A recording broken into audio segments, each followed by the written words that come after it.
Nous allons passer désormais à la remise du Trophée Sport, qui est remis en partenariat avec Ali Teams, qui vise à connecter les sportifs de haut niveau pendant et après leur carrière avec le monde de l'entreprise. Et ce soir, nous avons la chance d'avoir 100 sportifs parmi nous dans la salle. Ce trophée sport est remis avec honneur par Madame la ministre Roxana Maracineanu pour récompenser Benoît Guyot, ancien rugbyman professionnel, ancien joueur du top 14 et passé notamment pour les connaisseurs par le Biarritz Olympique et par le Stade Rochelet. Donc j'invite désormais Madame la ministre et Benoît Guyot à me rejoindre sur scène.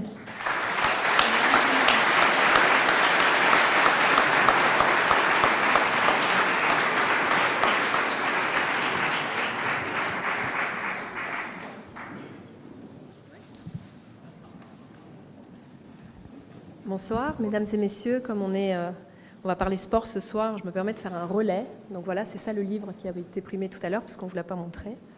Et maintenant, avant de passer la parole à Benoît, je voulais vous dire quelques mots. Je voulais vous dire que j'étais ravie d'être parmi vous ce soir, parce que je suis très sensible à la démarche qui est celle du Cercle K2, de valoriser la recherche, de la valoriser dans une logique pluridisciplinaire, mais aussi d'accompagner les chercheurs qui, par leur travail, leur persévérance et leur créativité ont su défendre une thèse, explorer des nouveaux champs de recherche et contribuer à faire évoluer la société.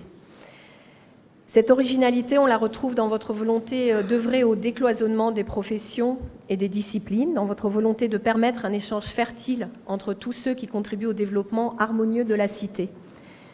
Je suis heureuse que le sport fasse partie de vos préoccupations et c'est tout à l'honneur de Benoît Guyot qui, sportif, a su mettre le sport dans cette dynamique de recherche pour pouvoir être ici et puis permettre aussi aux 100 sportifs que vous avez cités de participer à cet événement grâce à Ali Team.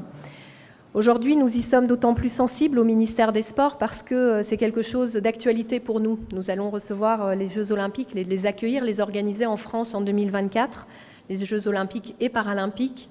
Et nous avons une démarche en lien avec le ministère de la Recherche et de l'Innovation, puisque Madame Frédérique Vidal a accepté de débloquer une grosse somme au service de la recherche, au service de la haute performance. Et si je parle de ça, c'est parce que le sujet de la thèse de Benoît, il vous l'expliquera tout à l'heure, touche justement à ça, à la manière qu'ont et que peuvent avoir les sportifs, les fédérations et en l'occurrence le rugby professionnel, cette capacité qu'ils peuvent avoir à s'approprier un autre domaine de la société, un autre champ d'expertise qui est celui de la recherche et comment on peut créer des ponts. Aujourd'hui, nous avons débloqué avec Madame Frédérique Vidal et moi-même 20 millions d'euros qui vont permettre à la recherche de s'associer aux fédérations sportives, aux sportifs qui sont aujourd'hui performants et qui, on espère, vont être encore plus performants demain grâce à ces moyens débloqués aujourd'hui au service de la recherche, au service de la haute performance. Et par ailleurs, avec la création de l'Agence nationale du sport et son service haute performance, dont s'occupe Claude Onesta, un grand entraîneur de handball, qui est là justement pour arriver à faire mieux prendre conscience que le sport, eh bien, il se situe au niveau des acteurs du sport, au niveau des entraîneurs et des sportifs, et un peu moins au niveau des instances fédérales, même si les instances sont nécessaires pour pouvoir organiser le sport en France. Aujourd'hui, on pense qu'on doit vraiment axer notre attention et vraiment accorder notre attention pleine et entière aux sportifs. La démarche qu'Ali Teams a entamée depuis maintenant 2 ans va tout à fait dans ce sens, puisque nous préoccuper du sportif, pas seulement pendant sa carrière, mais lui donner une perspective de vie après sa carrière de haut niveau. En tout cas, moi, en tant que ministre des Sports, je suis convaincue que c'est un facteur de performance et d'amélioration de la performance pour lui assurer une sérénité pour l'après-carrière et faire en sorte qu'il puisse considérer ce passage qui l'emmène vers la très haute performance comme un vrai métier, comme un vrai passage dans sa vie, et qu'il imagine une reconversion possible, une insertion professionnelle possible pour l'après.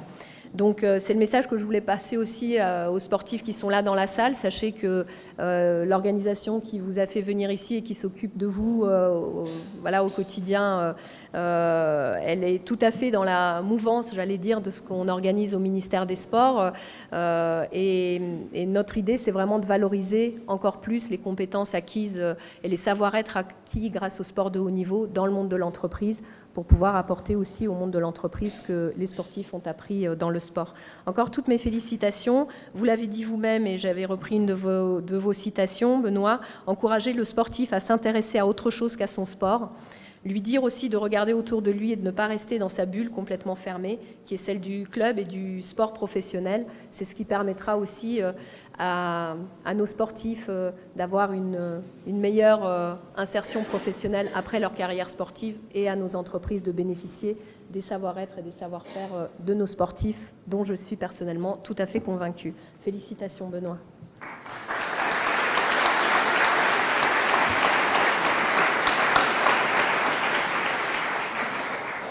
Merci beaucoup, merci Normand, c'est un honneur d'être ici, c'est un honneur aussi d'être parmi le cercle K2, et je tenais à remercier Chris Pagani et Kevin Dumou pour tout l'accompagnement qu'ils m'ont fait pour ne serait-ce que proposer ma thèse. Le sport pour moi c'est central, mais dans toute ma vie et tout au long de ma vie, j'ai essayé de m'intéresser à autre chose, et cette thèse n'en est que le parfait exemple. C'est la capacité finalement à casser les frontières, à casser les rails sur lesquels on est systématiquement engagé.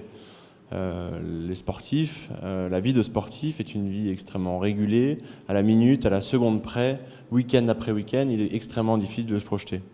Et finalement, avec ce travail de thèse, même avec mes études qui ont précédé, ça a été l'opportunité de m'intéresser à autre chose, de me donner une position parfois un peu marginale, mais aussi extrêmement intéressante, parce qu'elle m'a offert un regard sur les choses totalement différent de parfois certains de mes confrères ou de mes coéquipiers. Parfois, ça a été dur. Un travail de thèse est un travail extrêmement solitaire, mais aussi ça a été extrêmement valorisant parce que ça m'a offert un regard et une meilleure compréhension de l'environnement dans lequel j'étais. Être là ce soir, c'est pour moi un symbole.